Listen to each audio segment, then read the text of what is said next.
Hujan turun tanpa henti di desa pesisir itu, seakan langit pun turut merasakan kepedihan yang merajai hati seorang anak kecil yang duduk sendirian di tepi pantai. Dimas, bocah berusia 10 tahun, membiarkan kaki-kakinya tenggelam dalam pasir basah, matanya menerawang jauh ke arah lautan luas yang menggulung gelombang tanpa henti. Ia tidak memiliki siapa-siapa lagi di dunia ini. Kedua orang tuanya telah lama pergi, meninggalkannya dalam kesendirian yang tak terbayangkan. Sejak kecil, Dimas hidup dengan nelayan tua yang baik hati, Pak Raga. Namun, takdir kembali merenggut kebahagiaannya. Beberapa bulan lalu, kapal Pak Raga dihantam badai, dan tubuh lelaki tua itu tak pernah ditemukan. Penduduk desa mengatakan bahwa lautan telah mengambilnya, seperti dulu mengambil kedua orang tua Dimas. Sejak itu, ia merasa terasing, hidup menumpang belas kasihan warga yang kadang memberi makan, namun lebih sering membiarkannya kelaparan. Malam-malamnya selalu diisi oleh suara deburan ombak yang bergemuruh di telinganya, seakan memanggil namanya dalam nada pilu. Dimas, Dimas, bisikan halus itu sering hadir dalam mimpinya, membawa bayangan seorang wanita bergaun hijau yang berdiri di tengah lautan. Ia tidak tahu siapa wanita itu, tapi hatinya selalu merasakan kedamaian aneh setiap kali mimpi itu datang. Satu-satunya tempat yang membuatnya merasa tenang adalah tepi pantai, di mana ia bisa mendengar suara laut yang entah mengapa terasa seperti bisikan seorang ibu yang menenangkan. Malam ini, seperti malam-malam sebelumnya, ia duduk di sana, membiarkan air mata bercampur dengan hujan yang membasahi wajahnya. "Apa salahku?" bisiknya lirih, menatap ombak yang terus berlari ke bibir pantai. "Kenapa semua orang yang kusayangi selalu diambil oleh laut?" Tak ada jawaban, hanya suara angin yang merintih dan ombak yang menghempas karang dengan marah. Dimas mengepalkan tangannya. Ia tidak tahu harus marah kepada siapa, kepada Tuhan, kepada laut, atau kepada nasib yang selalu menelantarkannya dalam kesepian. Ia ingin berteriak, ingin berlari ke laut dan menantang ombak yang begitu rakus menelan semua orang yang ia cintai. Saat ia hampir berdiri, sebuah suara aneh mengusik telinganya. Bukan suara angin atau ombak, melainkan bisikan lembut yang datang dari dalam air. "Jangan menangis, nak." Dimas terperanjat, jantungnya berdegup kencang. Ia menoleh ke kiri dan kanan, memastikan bahwa ia masih sendiri. Tapi suara itu terdengar lagi, kali ini lebih dekat, seakan berasal dari dasar samudera itu sendiri. Ia melangkah mendekati air, matanya terpaku pada permukaan laut yang berkilauan diterpa cahaya bulan. Dalam ketakutan dan rasa penasaran yang bercampur menjadi satu, ia melihat sesuatu, sesosok bayangan samar seorang wanita berambut panjang, mengenakan kain hijau berkilauan, berdiri di tengah lautan. Wajahnya tidak terlihat jelas, tapi tatapannya terasa menusuk langsung ke dalam hati Dimas. Ia tersentak mundur, napasnya memburu. "Siapa kau?" suaranya bergetar. Namun, sebelum ia sempat mendapatkan jawaban, ombak besar tiba-tiba menghantam pantai dengan dahsyat. Angin bertiup kencang, seakan dunia berubah dalam sekejap. Dimas berusaha berlari menjauh, tapi pasir basah menahannya, dan dalam sekejap, air laut naik, menyeretnya masuk ke dalam ombak. Tubuhnya terombang-ambing di antara arus yang ganas. Ia meronta, berusaha berenang ke permukaan, tapi kekuatan air terlalu besar. Napasnya mulai menipis, kepalanya pening, dan perlahan semuanya menjadi gelap. Dalam keadaan setengah sadar, ia merasakan sentuhan hangat di tubuhnya, sepasang tangan yang lembut namun kuat menggenggamnya. Dalam pandangan kaburnya, Dimas melihat sosok wanita tadi, kini lebih dekat, menatapnya dengan mata yang dalam dan penuh misteri. Sebelum semuanya benar-benar gelap, ia mendengar suara itu lagi, lebih jelas dari sebelumnya. "Jangan takut, nak, kau adalah bagian dari lautan." Dimas terbangun dalam kegelapan yang aneh. Tubuhnya terasa ringan, seolah-olah ia melayang di antara udara dan air. Nafasnya masih ada, meski ia yakin tadi telah tenggelam ke dalam lautan yang menggulungnya tanpa ampun. Perlahan, matanya mulai terbuka, dan yang pertama kali ia lihat bukanlah pantai, bukan pula desa tempatnya tinggal, melainkan sebuah dunia lain, dunia yang begitu megah, namun juga terasa asing dan menakutkan. Di sekelilingnya, air laut berkilauan seperti kristal hijau kebiruan, tapi ia tidak merasa tenggelam. Ia bisa bernafas, bisa bergerak seperti sedang berada di daratan. Cahaya remang-remang datang dari bebatuan besar yang bersinar sendiri, sementara di kejauhan, bangunan-bangunan indah menjulang tinggi, berdiri di dasar lautan dengan kemegahan yang tak bisa ia pahami. "Di mana aku?" bisiknya pelan, suaranya bergetar di antara rasa takut dan kagum. Langkah-langkah lembut terdengar mendekat. Dimas menoleh dan melihat sosok wanita yang sebelumnya muncul dalam mimpinya, wanita bergaun hijau dengan rambut panjang berombak yang melayang indah di dalam air. Tatapan matanya teduh, namun memiliki kedalaman yang tak terukur, seolah menyimpan rahasia besar yang tak terungkapkan. "Kau akhirnya sampai, Dimas," suara itu lembut, namun ada kekuatan dalam setiap katanya. Dimas mundur selangkah, jantungnya berdetak liar. Siapa kau? Mengapa aku ada di sini?" tanyanya, suaranya serak karena ketakutan.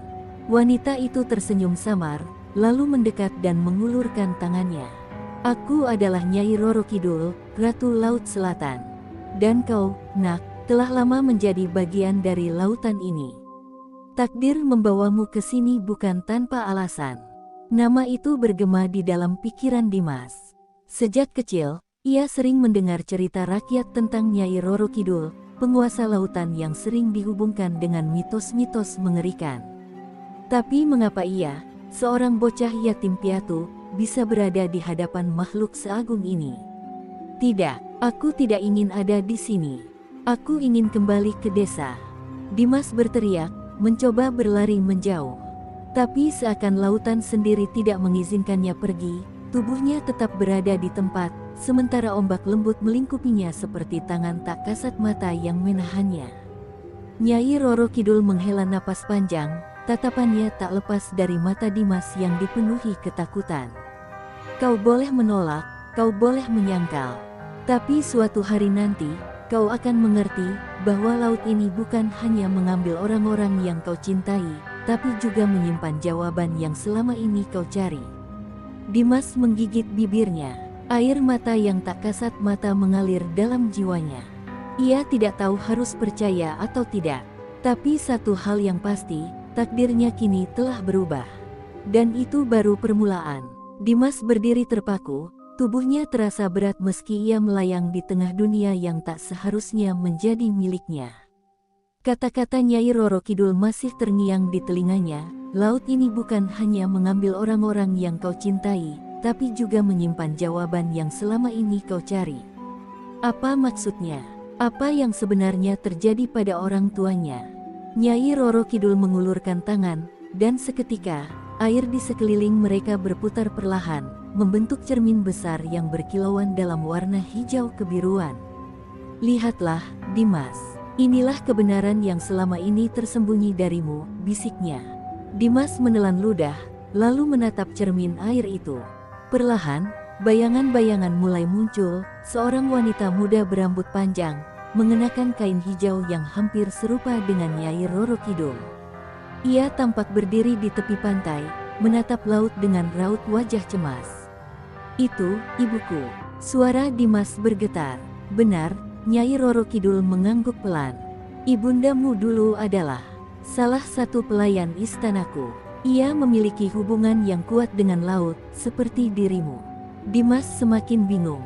Bagaimana mungkin ibunya, seorang perempuan sederhana dari desa nelayan, bisa menjadi bagian dari dunia mistis ini? Lalu, mengapa ia tidak pernah tahu tentang ini? Dalam cermin air, bayangan kembali bergerak. Kali ini, sosok sang ibu berlari, dikejar oleh gelombang besar yang berusaha meraihnya.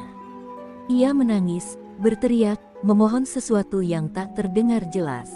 Hingga akhirnya, ia terjatuh ke dalam lautan, dan bayangannya menghilang di telan ombak. Dimas terhenyak. Apa yang terjadi padanya? Ia merasa dadanya sesak, seolah ada tangan tak kasat mata yang meremas jantungnya. Nyai Roro Kidul menatapnya dengan penuh rasa iba. Ibumu melanggar perjanjian dengan lautan, Dimas. Ia memilih meninggalkan dunia ini demi seseorang yang ia cintai. Tapi lautan selalu menuntut keseimbangan. Apa yang datang dari laut, harus kembali ke laut. Air mata panas jatuh membasahi wajah Dimas. Perasaan marah, sedih, dan kebingungan bercampur menjadi satu. Jadi, lautanlah yang mengambilnya. Suaranya lirih, penuh luka yang tak mampu ia sembunyikan. Nyai Roro Kidul tidak langsung menjawab. Ia hanya menatap Dimas dengan mata penuh makna. Kadang, kehilangan bukanlah akhir, nak. Kadang, itu adalah awal dari perjalanan untuk menemukan kebenaran yang sesungguhnya. Dimas mengepalkan tangannya. Ia tidak tahu harus mempercayai apa lagi. Tapi satu hal yang pasti, ia tidak akan berhenti sampai ia menemukan jawaban atas semua ini. Tidak peduli seberapa dalam rahasia lautan mencoba menelannya. Dimas berdiri kaku, hatinya bergemuruh hebat seperti ombak yang menghantam karang. Kebenaran tentang ibunya masih menusuk-nusuk pikirannya. Jika ibunya memang bagian dari lautan, lalu apa artinya bagi dirinya? Apakah ia juga harus menyerahkan dirinya kepada samudra? Ataukah ada cara lain untuk menemukan jawaban yang lebih dalam? Nyai Roro Kidul berjalan perlahan mendekatinya. Aku tahu hatimu penuh pertanyaan, Dimas.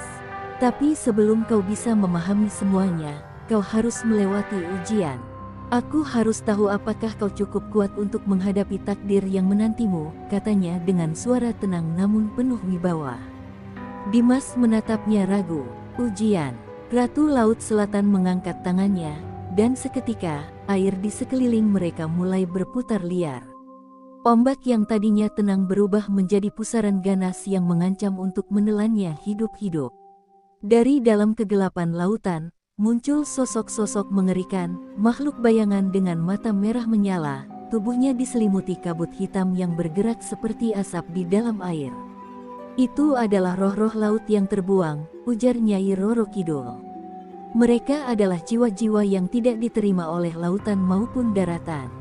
Jika kau ingin menemukan jawaban tentang ibumu, tentang dirimu, maka hadapilah mereka. Buktikan bahwa kau layak menjadi bagian dari lautan ini. Dimas menggertakkan giginya. Ketakutan merayapi tubuhnya, tapi ia tahu ia tidak bisa mundur. Tidak setelah sejauh ini. Dengan napas tertahan, ia mengepalkan tangannya, menyiapkan diri untuk menghadapi makhluk-makhluk itu. Salah satu roh melesat ke arahnya, cakarnya terhunus, matanya menyala dengan amarah yang tidak ia pahami. Dimas menghindar secepat mungkin, tapi makhluk itu bergerak seperti bayangan, mengikutinya kemanapun ia pergi. Dalam keputusasaan, Dimas mencoba menangkisnya dengan tangan kosong, namun seketika itu juga rasa sakit menjalar ke tubuhnya, seperti tersayat oleh ribuan duri yang tak terlihat. Ia jatuh terdorong ke belakang, tubuhnya terasa lemas. Darah mengalir dari lengan dan dadanya, bercampur dengan air laut yang berputar mengelilinginya. Roh-roh lain mulai mendekat, seolah mencium kelemahannya. Aku tidak akan kalah, Dimas berteriak, meskipun tubuhnya gemetar. Dalam keputusasaan, sesuatu di dalam dirinya bangkit, sebuah kekuatan asing yang terasa seperti bagian dari dirinya yang telah lama terkunci. Tiba-tiba, ombak di sekelilingnya berubah arah, mengikuti gerakannya. Air berputar di sekitar tangannya, membentuk pusaran kecil yang semakin lama semakin membesar. Para roh laut yang tadinya menyerangnya kini tampak ragu, beberapa dari mereka mundur perlahan, seakan merasakan kekuatan yang baru saja bangkit dari dalam diri bocah itu. Dimas tidak mengerti bagaimana ia melakukannya, tapi ia tahu satu hal, ia tidak lagi hanya manusia biasa. Nyai Roro Kidul tersenyum tipis dari kejauhan. Kau mulai menyadarinya, bukan? Bisiknya. Lautan tidak hanya mengambilmu, Dimas. Lautan juga memilihmu. Dimas terengah-engah, menatap tangannya yang masih dikelilingi pusaran air. Ia belum mengerti sepenuhnya apa yang terjadi, tapi satu hal yang pasti, ini bukan akhir. Ini baru permulaan. Dimas terhuyung, napasnya masih tersengal-sengal setelah menghadapi roh-roh laut yang nyaris mencabik tubuhnya. Tubuhnya lelah, Namun ada sesuatu dalam dirinya yang kini terasa berbeda. Kekuatan yang tadi muncul seolah masih mengalir di dalam darahnya, sebuah ikatan yang tak bisa ia jelaskan antara dirinya dan lautan. Ia mengangkat tangannya, merasakan air yang berputar lembut di sekelilingnya, seakan menunggu perintahnya. Nyai Roro Kidul mendekatinya, gaun hijaunya berkilauan dalam air yang tenang. Kau telah melewati ujian pertamamu, Dimas. Tapi perjalananmu belum berakhir. Masih ada kebenaran yang harus kau ketahui sebelum kau bisa memutuskan jalanmu. Dimas menelan ludah. Apa lagi yang belum ku ketahui? Suaranya bergetar, separuh takut, separuh penasaran. Sang Ratu Laut mengayunkan tangannya perlahan, dan air di sekeliling mereka kembali berubah menjadi cermin. Kali ini, bayangan yang muncul adalah seorang pria, bertubuh tinggi, wajahnya keras, matanya tajam menatap ombak. Dimas mengerutkan kening. Ia tidak mengenal pria itu. Itu, siapa? Tanyanya. Nyai Roro Kidul menatapnya dalam-dalam sebelum menjawab, ayahmu. Dimas membeku. Jantungnya berdetak kencang. Ia nyaris tidak bisa percaya dengan apa yang baru saja didengarnya. Sejak kecil, ia hanya tahu bahwa ayahnya hilang di laut sebelum ia lahir. Tidak ada yang pernah membicarakan sosoknya, bahkan ibunya sendiri. Tapi kini, di hadapannya, bayangan pria itu tampak begitu nyata. Ayahmu bukan manusia biasa, Dimas, lanjut Nyai Roro Kidul. Ia adalah seorang penjaga laut, keturunan dari garis yang telah melindungi batas antara dunia manusia dan dunia lautan selama berabad-abad. Tapi ia memilih meninggalkan tugasnya demi ibumu. Dimas menggeleng, menolak kenyataan yang baru saja diungkapkan padanya. Tidak, itu tidak mungkin. Ia berteriak, air mata mulai menggenang di matanya. Jika ia memang penjaga laut, kenapa ia tidak pernah ada untukku? Kenapa ia membiarkan ibuku mati? Nyai Roro Kidul tidak langsung menjawab. Tatapannya penuh rasa iba. Takdir tidak selalu sejalan dengan keinginan, nak. Ayahmu melanggar hukum lautan dengan mencintai manusia. Dan karena itu, ia dihukum, diasingkan ke kedalaman laut yang paling gelap, tempat tak seorang pun bisa mencapainya. Dimas merasakan tubuhnya melemas. Kebenaran ini terlalu berat untuk ditanggung. Selama ini, ia mengira laut hanya membawa pergi keluarganya. Namun kenyataannya, laut juga menyembunyikan mereka darinya. Ia mengepalkan tangannya, menatap Nyai Roro Kidul dengan mata yang kini dipenuhi tekad. Bawa aku kepadanya, katanya dengan suara bergetar. Aku harus menemukan ayahku. Sang Ratu Laut menatapnya lama sebelum akhirnya mengangguk pelan. Perjalanan itu tidak akan mudah, Dimas. Tapi jika itu jalan yang kau pilih, maka bersiaplah. Karena sekali kau melangkah, kau tak bisa kembali. Dimas menarik napas dalam-dalam. Ia sudah kehilangan terlalu banyak. Kini, ia tidak akan berhenti sampai ia menemukan jawaban terakhirnya. Tidak peduli seberapa gelap kedalaman laut yang harus ia tempuh. Dimas berdiri di tepi istana bawah laut, menatap jurang kegelapan yang terbentang di hadapannya. Air di sana tampak berbeda, gelap, pekat, dan seakan berdenyut seperti sesuatu yang hidup. Itulah tempat di mana ayahnya diasingkan, tempat yang bahkan lautan sendiri enggan menyentuh. Nyai Roro Kidul berdiri di sampingnya, tatapan matanya tajam namun penuh kebimbangan. Setelah kau melangkah ke dalam kegelapan itu, tidak ada jaminan kau bisa kembali, ucapnya lirih. Bahkan aku pun tak bisa menolongmu jika sesuatu terjadi di sana. Dimas mengepalkan tangannya. Aku tidak peduli. Jika ayahku masih hidup, aku akan menemukannya. Nyai Roro Kidul menatapnya sejenak, lalu mengulurkan tangannya. Dari dalam telapak tangannya, muncul sebuah batu kecil berwarna biru kehijauan, bercahaya redup di dalam air. Ini adalah cahaya samudra. Ini akan melindungimu dari kegelapan, tapi kekuatannya terbatas. Gunakan dengan bijak. Dimas menerima batu itu dengan hati-hati. Begitu menyentuh kulitnya, ia merasakan kehangatan aneh menjalar ke seluruh tubuhnya, seperti ada kekuatan yang mengalir ke dalam dirinya. Ia mengangguk kepada Nyai Roro Kidul, lalu tanpa ragu, ia melompat ke dalam jurang kegelapan. Begitu memasuki kedalaman, dunia di sekelilingnya langsung berubah. Tidak ada lagi kilauan hijau kebiruan seperti di istana Nyai Roro Kidul, hanya hitam pekat sejauh mata memandang. Air di sini lebih berat, menekan tubuhnya seolah ingin menghancurkannya. Dimas menggenggam erat batu cahaya samudera, dan perlahan cahaya kecil itu menerangi sekitarnya. Saat ia berenang semakin dalam, suara-suara mulai terdengar di kejauhan. Suara bisikan, jeritan, dan rintihan yang menggema dari segala arah. Dimas mencoba menahan ketakutannya, tapi jantungnya berdetak lebih cepat. "Ayah, di mana kau?" gumamnya, berharap ada jawaban.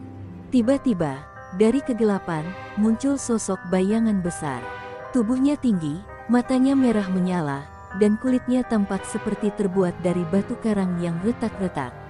Makhluk itu menggeram, suara paruh keluar dari tenggorokannya. "Anak manusia, apa yang kau cari di tempat terkutuk ini?" Dimas menelan ludah, tapi ia tidak mundur. "Aku mencari ayahku. Dia diasingkan di sini." Makhluk itu menatapnya lama, lalu menyeringai. "Jika kau mencari dia, maka bersiaplah, karena kau akan menghadapi kegelapan yang lebih mengerikan daripada yang kau bayangkan." Seketika, arus di sekitar Dimas berubah liar. Kegelapan semakin pekat, seolah hendak menelannya hidup-hidup. Dimas menggenggam cahaya samudera lebih erat, tapi sinarnya mulai meredup. Ia harus bertahan. Ia harus menemukan ayahnya sebelum semuanya terlambat.